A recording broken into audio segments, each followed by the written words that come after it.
Hello and a very warm welcome. Thanks for tuning in to News9 Live. I'm Kabir Naqvi. Now it's day 13 of Article 370's, the abrogation, the bunch of petitions that challenge the abrogation of Article 370. It's the 13th day of its hearing at courtroom number 1 with all the top-notch senior-most judges of the country residing in that bench, including the Chief Justice of India, D.Y. Chandrachud. However, today, ladies and gentlemen, we're going to dive into the heart of some of the most crucial developments surrounding Article 370 in Jammu and Kashmir.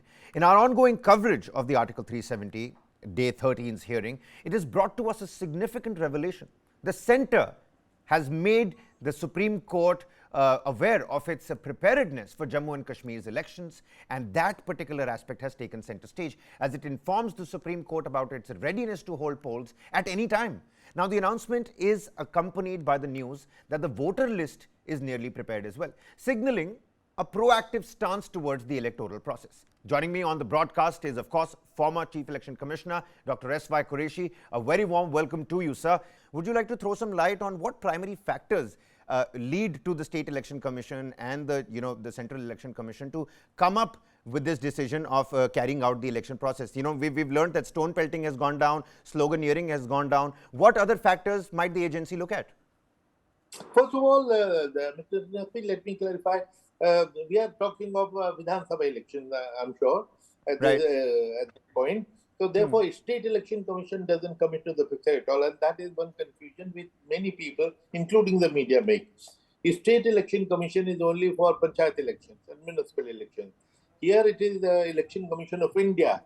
And our field office, our state office is called the Chief Electoral Officer of J&K. So if you are referring to the Chief Electoral Officer of J&K, he is totally under the Election Commission of India, and he only gives inputs.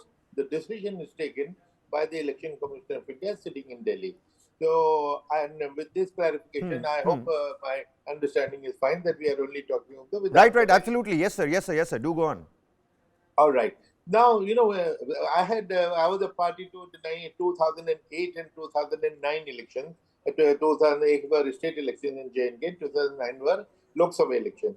And when we were getting ready for 2008 elections, we were expecting dream elections because that was the most peaceful time and everything was hunky-dory, and we were all almost celebrating, and we were just getting ready.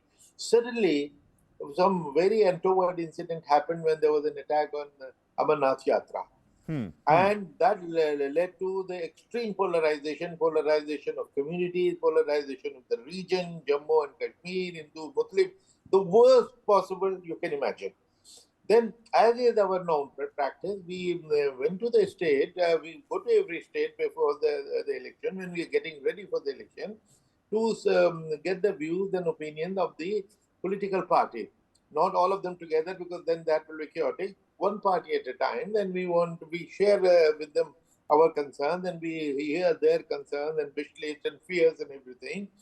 And at that point, everyone said that please, you do not think of holding election because there is so much of anger, so much of polarization that we are being stoned. Political part now, the Umar Abdullah, Mehbooba Mufti, every political leader said don't hold the election. Now, when we came back, we were in a dilemma. Here we were getting ready for a dream election, and here we get to hear that the political parties are not ready. They said when we go to the field, we are being stoned to postpone the election. Now, there was a division. Let me now share this with you within the election commission. One of us thought that if we conduct elections, there will be bloodshed. But I was strongly of this opinion based on the advice of some my political analyst friends who emphasized on me that the best way to normalize the situation in the state of a country is democracy.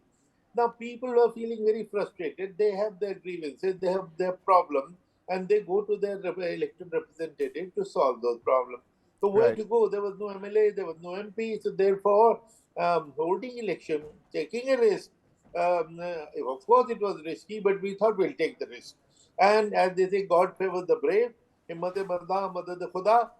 decided almost by 2-1 verdict that we'll go ahead and conduct the election. My colleague Aditya Rajkol also joins us here in the studio. Aditya, first and foremost, you've been a conflict journalist for, the better part of your life.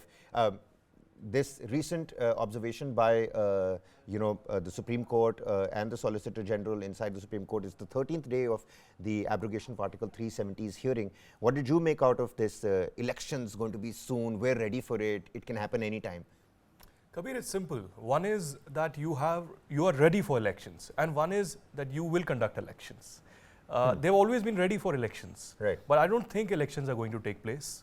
Having monitored Kashmir very closely for the last 10 to 15 years, and especially after the abrogation of 370 or the nullification, I can confidently say that if elections happen, then the vicious circle of separatism, terrorism, Hawala racketeering, jihadists or Jamaat-e-Islami elements in the government will continue. It will be the same game. We'll point fingers at the separatists will point fingers at New Delhi, and the mainstream politicians will say something else in New Delhi and something else in Srinagar.